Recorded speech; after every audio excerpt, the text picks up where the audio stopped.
Hello दोस्तों, नमस्कार, अस्सलाम वालेकुम।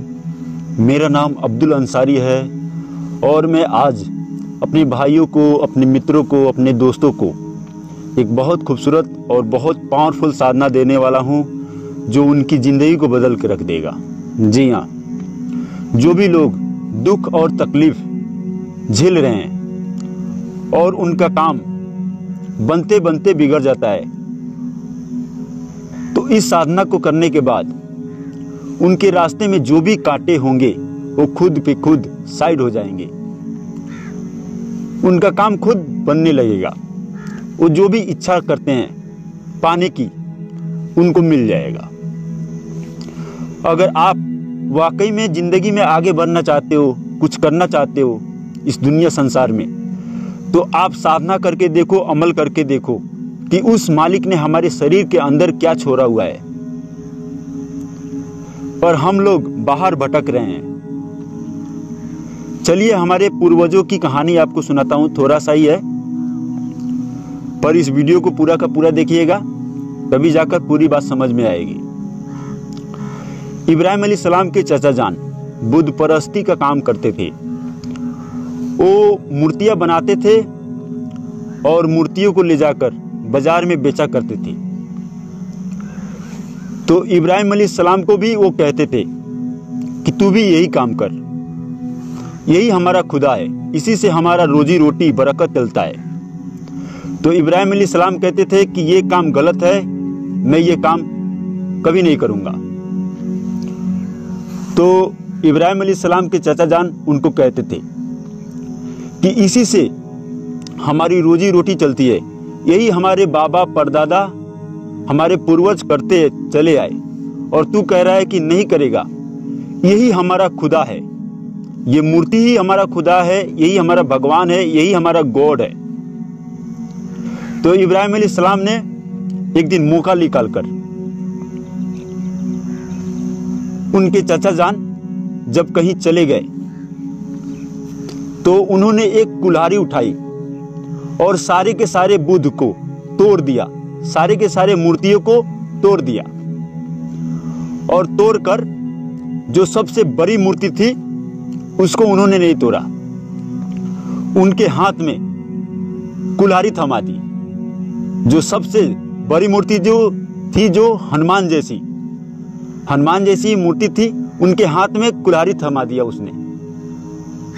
तो वो इब्राहिम अलैहिस्सलाम के चाचा जान जब आए तो उन्होंने उनसे पूछा कि ये सारे के सारे बुद्ध को किसने तोड़ा, इन मूर्तियों को किसने तोड़ा। तो उन्होंने कहा जिसके हाथ में कुल्हाड़ी होगी वही तोड़ेगा। तो वो कहने लगे एक मूर्ति कैसे तोड़ सकती है। तो उन्होंने कहा कि जब एक मूर्ति नहीं तोड़ सकती तो ये खुदा कैसे हो सकता है। जब आपकी ये मदद नहीं कर सकता, कुछ बोल नहीं सकता, कुछ डोल नहीं सकता, तो ये खुदा कैसे भगवान हो सकता है, कैसे गॉड हो सकता है। तो समझने वाली बात है, जो समझने वाले इंसान होंगे वो तो खुद ही समझ जाएंगे, और जो गाली देने वाले इंसान होंगे वो तो खुद मुझे गाली भी देंगे, बहुत अच्छी अच्छी गाली देंगे। मैं उनको पहले ही शुक्रिया कह देता हूँ, शुक्रिया शुक्रिया शुक्रिया भाईजान। पर मैं उन लोगों को एक ही बात मैं बोलना चाहता हूँ, भूल और भरम में मत पड़ो। मैं ये नहीं कहता कि मूर्ति पूजा गलत है, मूर्ति पूजा मत करो। जब आपके अंदर विश्वास है, आस्था है तो करो, पर उसमें फंसे मत रहो। अगर आपका विश्वास बढ़ता है तो करो, पर उसमें फंसे मत रहो। ये गुड़िया और गुड्डे का खेल है जो बाबा परदादा करते चले आए, और हम लोग भी वही कर रहे हैं। मैं यही कहता हूं कि अगर आपको हकीकत जानना है, आपको आगे बढ़ना है, तो अपने शरीर में साधना कर अमल कर देख लें एक बार, आपको खुद पता चल जाएगा। देखो भाई, मरने के बाद ये शरीर 17 तत्वों के लिंग शरीर में जाती है। मरने के बाद 17 तत्वों का लिंग शरीर में ये आत्मा जाती है, रूह जाती है। इनका भोजन सिर्फ सुगंधित होता है, और ये ज्यादा से ज्यादा जाती है तो कहां तक जाती है, मंदिर तक, नहीं तो मस्जिद तक। कहते हैं ना, मुल्ला की दौड़ मस्जिद तक, उससे आगे नहीं जा सकते, क्योंकि फरिश्ते भी खुद फंसे हुए हैं और जितने भी देवी देवता हैं वो भी खुद फंसे हुए हैं। अगर आप आगे बढ़ना चाहते हैं तो मैं यही कहता हूं कि साधना करके देखें। मेरा उद्देश्य कोई तंत्र मंत्र सिखाने का नहीं है, मेरा उद्देश्य इतना ही है कि आप अपने शरीर में बैठें और अपने अस्तित्व को पहचानें कि मेरे अंदर में क्या छोड़ा हुआ है उस मालिक ने। मेरा उद्देश्य यही है। मेरा उद्देश्य कोई गलत ज्ञान देना नहीं है, मेरा उद्देश्य सिर्फ इतना ही है कि आप अपने शरीर में बैठें। देखिए भाई, अगर वाकई में आपको आगे बढ़ना है, कुछ करना है, तो आप अमल करके देखो, अपने शरीर में बैठ के देखो, तब जाकर आपको हकीकत मालूम चलेगा। अगर मरने के बाद ये रूह आत्मा फंस गई तो बहुत तकलीफ में आ जाओगे। आप जानते नहीं हो कि जहन्नम कितने प्रकार के हैं। टट्टी का अलग, मुर्दे का अलग, पैखाना का अलग, पेशाब का अलग, अलग अलग जहन्नम है। बहुत प्रकार के, 22 प्रकार के जहन्नम होते हैं, बहुत प्रकार के हैं। मैं यही चाहता हूं कि आप अपने मस्जिद में, अपने मंदिर में थोड़ा देर बैठें और अपने अस्तित्व को पहचानें। तो चलिए मैं साधना की तरफ बढ़ता हूं। इस साधना को करने के लिए आपको सबका दिन बहुत अच्छा रहेगा। शुक्रवार के दिन, जुम्मे के दिन से आप स्टार्ट कीजिएगा इस साधना को।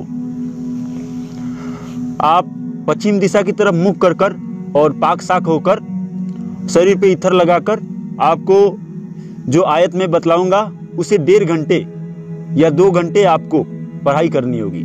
और सुन अवस्था में आपको एकदम अपने सारे के सारे टेंशन को बाहर निकाल कर फेंक देना है, तब इसकी पढ़ाई करनी होगी। अगर आपके मन में कोई भी विचार भी आता है तो उस विचार को आपको पकड़ना नहीं है, तब जाकर आप सफल बनेंगे, तब जाकर आपकी जो भी तकलीफ है दूर होगी। तो चलिए मैं वो आयत बतला देता हूं, ध्यान से सुन लीजिएगा। अगर इस वीडियो से कुछ भी जानना चाहते हैं तो मेरे नंबर पे संपर्क कर जान सकते हैं। तो चलिए मैं आयत, वो मंत्र, वो दुआ बतला देता हूं।